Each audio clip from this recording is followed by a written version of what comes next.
y le están llevando a la habitación. Buenísimo. Así que muy buena noticia Saludos tenemos. para Osvaldo Le mandamos saludos a Osvaldo gracias. y le deseamos mucha fuerza. Bueno, y ahora sí, vamos a hablar con Sergio Fuster. ¿Qué tal, Sergio? ¿Cómo estás? Buenas tardes. Hola, buenas tardes, ¿cómo están? Muy bien, Sergio. Bueno, Sergio, ¿qué nos tenés hoy para la columna de filosofía? Bueno, mira, estaba pensando que la otra vez nos quedó pendiente el tema de la nueva era, de la contracultura, de los movimientos espiritualistas en el siglo XX, y quería hablar un poquito de eso, ¿no? O sea, como para poner un poco de orden acerca de cómo fue la espiritualidad emergente en el siglo XX, y también para poder entender un poco mejor el siglo XXI. Sí, Mira, dale. este asunto de la contracultura, la New Age, la nueva era que se hizo tan conocida en la década del 60, del 70, especialmente en Estados Unidos y Europa y también en nuestro país, en realidad comenzó más en el siglo XVIII y siglo XIX en Europa, una reacción a un excesivo racionalismo. En ese momento comenzaba la revolución industrial, el avance tecnológico, el telégrafo, el automóvil, las máquinas de vapor, pronto vendrían los aviones. Como contrarreacción también comenzó lo que se llama en Alemania el idealismo alemán. Una idea de que en realidad se podría encontrar lo espiritual en la naturaleza. El colonialismo de ese tiempo también hacía que culturas exóticas y lejanas, como la India, China, Japón... Se pierde un poquitito ese, pero está bien, se escucha igual. ¿Se pierde? Ahora sí, ahora se escucha bien. Ahora, bueno, te comentaba que el colonialismo europeo en ese tiempo hizo que países lejanos y exóticos como la India, China, Japón, empezaron a ser conocidos por los europeos, y de esa manera el tema de los gurúes, el tema de los faquires, de aquellos poderes maravillosos que tendrían los iluminados, empezó a ser de interés a una sociedad europea que estaba cuida en el materialismo, en el mecanicismo, de la razón. Pues fíjate que para ese tiempo, por ejemplo, en 1900 Freud publica La interpretación de los sueños, donde hay desarrollo del tema del consciente. O había algo. Hola, ¿me escuchás? Sí, no sé por qué así como se corta un cachito. Después se sigue escuchando, pero se te corta un cachito. A ver ahora. ¿Ahora me escuchás? Sí. Aparece Freud, por ejemplo, con la interpretación de los sueños, y desarrolla el tema del inconsciente como que la persona tenía más allá de la razón, los instintos, decía Freud. La literatura de ese tiempo, tenés, por ejemplo, los libros más conocidos que son los de H.G. Wells. En 1898 publica La Guerra de los Mundos, que hablaba acerca de una invasión extraterrestre. En 1914 publica Liberado, donde... Hola. Sí. Después, no sabemos por qué, pero vos nos estás moviendo ahora con el teléfono. No, estoy quieto con el teléfono y te escucho bien, ¿eh? Sí, pero viste, de a poco, por momentos son palabritas que se pierden a veces, pero bueno, vamos a seguir, porque creo que se entendió todo hasta ahora, casi todo, dale. Este problema de la tecnología y la comunicación, ¿verdad? Sí. Bueno, te decía, Wells publicó en 1914 El Mundo Liberado, que hacía como una especie de adelanto profético acerca de los nuevos avances de la física teórica y de la bomba atómica, que luego se llevó a cabo en 1945 contra 2 ciudades japonesas. Sí. Pero ante todo este espectro, aparece en Rusia una feminista, una mujer, llamada Elena Blavatsky, una para la época, se dio marido joven, se va a viajar sola, viaja por Oriente, viaja por los Estados Unidos, visita Nueva Orleans, se inicia en las culturas afroamericanas, conoce el yoga, viaja por el Tíbet. No sabemos si todos estos viajes son reales o no, o son invenciones de ella, pero la verdad es que trajo conocimiento que sintetizó en 2 libros llamados Isis sin velo y la doctrina secreta. Estos libros, publicados después de 1876 por la Sociedad Teosófica, espiritualista, que de las clases altas del mundo artístico, de la política, y se llegó a ser todo lógico acerca Pero fue mejor. Ajá. ¿Ahora se escucha? Sí, o sea que es una cosa, insisto, rarísima, porque es como que por momentos se fuera, como si se fuera la onda por momentos y volviera todo, pero deben ser 5 segundos lo que se pierden y seguimos escuchando. Pero creo que el concepto se está entendiendo, bien. Bueno, cualquier cosa me avisas. Sí, dale.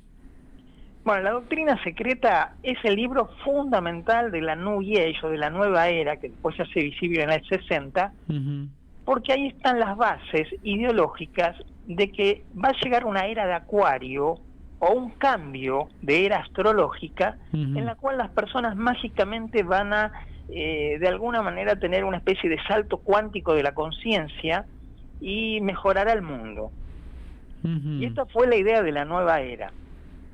Obviamente no se les cumplió como pensaban, vinieron luego 2 guerras mundiales terribles, luego arrojan 2 bombas atómicas los Estados Unidos sobre Japón, Hiroshima y Nagasaki, pero en la posguerra, o en la Guerra Fría, se inicia un nuevo despertar de este espiritualismo blavatskiano de la Sociedad Teosófica, con la publicación del libro de la década del 60, El retorno de los brujos, de Berger y Powell. Seguramente muchos lo conocen, porque Berger y Powell lo que fundan ahí es un estilo literario que continúa hasta el día de hoy, que es el realismo fantástico. Realismo fantástico. Cuando vos ves esas revistas de divulgación científica donde hablan de las pirámides o hablan de la Atlántida, tipo muy interesante, por ejemplo, muy interesante, Más allá, Año Cero, bueno, ese tipo de literatura que conjuga mito con verdad, se conoce como realismo fantástico, fundado especialmente por estos 2 periodistas, Powell y Berger. En la década del 60 sale una revista muy famosa de colección en Francia, la revista Planeta, donde funda este tipo de literatura y atrae a millones de personas. La ufomanía, el hecho de que seres extraterrestres vinieran a colonizar la Tierra, sea para ayudarnos a un cambio de conciencia para mejor, o sea, para invadirnos. Entonces todo esto genera movimientos espiritualistas que en la década del 60 empezaron a protestar contra algunas políticas de Estados Unidos, como por ejemplo la guerra de Corea, la guerra de Vietnam. Aparece como una especie de destape, donde los jóvenes van básicamente a los gurúes espirituales, van al orientalismo, el consumo de drogas para tener experiencias místicas, y se desarrolla todo un movimiento que yo lo llamo la religión débil, porque en realidad es como que no tiene como límites, pero es un grupo de personas muy inmenso, que esas personas comparten una serie de creencias y valores y de prácticas. Y a eso se puede llamar la nueva era o la New Age, que podríamos definirla sociológicamente como una subcultura espiritual creciente y descentralizada. Por ejemplo, entre las creencias que comparten es que la Tierra y la humanidad están a punto de experimentar una transformación espiritual radical. Que esa transformación va a modificar la conciencia. Por otra parte, que la naturaleza, el cosmos y el hombre están interconectados en una sola sustancia. Como que todas las tradiciones místicas y espirituales llevan a la verdad, y que Dios está dentro de nosotros, que hay que descubrirlo para iluminarlo. Si uno escucha un poco este discurso, que un poco atraviesa a las sociedades y a todas las clases sociales, es porque han sido de algún modo invadidos o mentalizados por la New Age o por la nueva era. Vos vas a encontrar personas católicas, protestantes, hasta judíos y musulmanes que en su lenguaje habitual hablan del karma, de la reencarnación, de otras vidas, de la iluminación, ¿no? Entonces, de alguna manera están invadidos o estamos invadidos como sociedad por este tipo de creencias. Comparten las mismas críticas al capitalismo, a la técnica, también comparten determinadas prácticas como la práctica de yoga, meditación, canalización, astrología, tarot, alimentación natural, proyección astral, ecología, pacifismo, feminismo. Son todas corrientes que se enmarcan dentro de este nuevo fenómeno espiritualista que ya no es tan nuevo, ¿no? Y en la década del 80, una periodista norteamericana, Marilyn Ferguson, publica el libro La conspiración de Acuario, que a lo mejor alguno lo escucha, lo ha leído, que habla acerca de que se acerca este cambio de conciencia cuántico para que todos mejoremos de alguna manera, de manera mágica, ¿no? Es un libro muy optimista. Pero filosóficamente podríamos decir que todos estos movimientos son concomitantes a un giro teológico en la filosofía occidental. Por ejemplo, tenés a Martin Heidegger, uno de los filósofos más importantes del siglo XX, que cuando en 1946 Heidegger vio la primera foto publicada de la Tierra, tomada desde un misil o desde un cohete, el cohete B-2, que se ve la curvatura de la Tierra, Heidegger se sintió muy mal ante eso, porque dijo, hemos llegado al desarraigo de la Tierra. Ahora la Tierra ya no es algo sagrado, sino que es ahora un objeto de estudio. Por eso él llegó a decir en la última entrevista que dio, solo un Dios puede salvarnos, ¿no? En este giro teológico encontrás autores como Gabriel Marcel, Lou Marion, Emmanuel Levinas, que básicamente empezaron a dar toda una idea espiritualista. ¿Por qué? Porque esto correspondía de alguna manera a una especie de percepción de que las grandes ideologías empezaban a caer y había que refugiarse inconscientemente en lo religioso, había que refugiarse en los fundamentalismos que daban los textos sagrados. En el 90 cae el marxismo, cae esa gran ideología, queda un liberalismo blando en todo el mundo, y todo esto hace que las personas, como hablábamos la semana pasada, busquen de algún modo los fundamentos en las religiones duras o las religiones fuertes, como yo las llamo. Pero esto, bueno, requiere una reflexión, ¿no? A ver, la pregunta es, ¿esto pasó? ¿Esto va a pasar? ¿Va a haber un cambio de conciencia? ¿Vamos para un mundo mejor? ¿O vamos para una era del desorden? ¿O vamos para un mundo peor?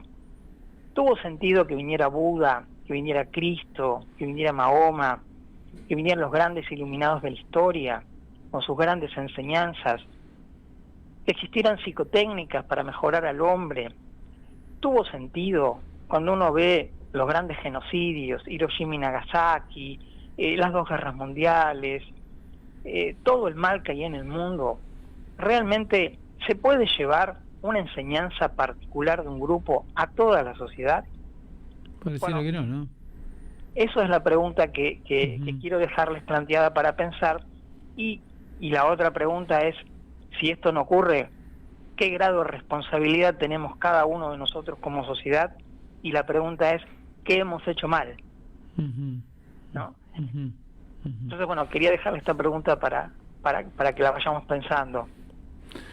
Muy bien, la verdad me resulta, siempre me quedan cosas como para preguntarte por, qué sé yo, la otra vez te preguntaba lo de, bueno, estos libros que no dejan de ser más que autoayuda, si vos querés, que te decía de este tipo, si eran religiones o no, filosofías o no, digamos, tipo esta materia, me contabas vos que en realidad son más cosas de autoayuda en realidad que algo que puede ser filosófico. Pero cuando uno ve, por ejemplo, por preguntas que pueden ser, vos hoy comentabas lo de H.G. Wells, que en el libro comenta, por ejemplo, da un mensaje religioso también, H.G. Wells, porque realmente lo que derrotan a los extraterrestres son las bacterias puestas por Dios. Sí, Sí, de alguna manera sí. Y vos fíjate que él se adelanta a toda esta ufomanía. Ya, bueno, a ver, la creencia que había seres extraterrestres ya existía en el Renacimiento. Había un poeta llamado Cyrano de Bergerac, que él tenía un libro que hablaba de los selenitas, es decir, los habitantes de la luna. Pero realmente esto cobra mucho más fuerza con la revolución industrial, con el avance de la tecnología, con la exploración espacial. Entonces ahí las personas empiezan a creer que los dioses que antes estaban en el Olimpo o en otro lugar, en un cielo inaccesible, ahora estarían en otros planetas, y esos serían como una especie de seres superiores que estarían ahí o para iluminarnos o para destruirnos, ¿no? Que de alguna manera es la función de los dioses, salvarnos y destruirnos a la vez. Sí. Sergio, te agradecemos mucho la columna como siempre. Bueno, gracias a vos, un saludo muy grande. Gracias. Chao. Bueno, estuvimos con Sergio Fuster, nuestro filósofo de los días jueves, haciendo su columna. A mí, por lo menos, lo que realmente... yo no entiendo mucho de filosofía, pero realmente me resulta muy interesante las columnas y digamos, hacia dónde va apuntando con sus bloques todas las semanas. Realmente me gusta mucho. La verdad es que es interesante, está bueno, y aparte que seguramente a mucha gente le debe gustar. Sí, señor. Y nosotros nos debemos a nuestros oyentes. No, y aparte para que nos ayude a entender un poco, seguramente. Sí, obvio. Porque leer de filosofía solo por tu cuenta es complicado, porque digamos un punto uno se pierde un poco. Pero bueno, acá nos están mandando... la Corte rechazó los reclamos de los acusados y la condena a Amado Vudú y los otros acusados. En el caso Chicone quedó firme, fallo unánime hasta el momento. Acá nos manda Beatriz Rojas. Sí. Juli, por favor, si nos pueden mandar a alguien, cortaron un árbol, tiraron los cables, se está cayendo la palmera, el foco que estaba en la palmera explotó y voló todo por los aires. Es en Donato Álvarez al 400. Sí. Entre Batallón San Pedro y Guardia Argentina. Batallón San Pedro y Guardia Argentina. San Bernardo. Sí. Ahora le mandamos a... Le mando esto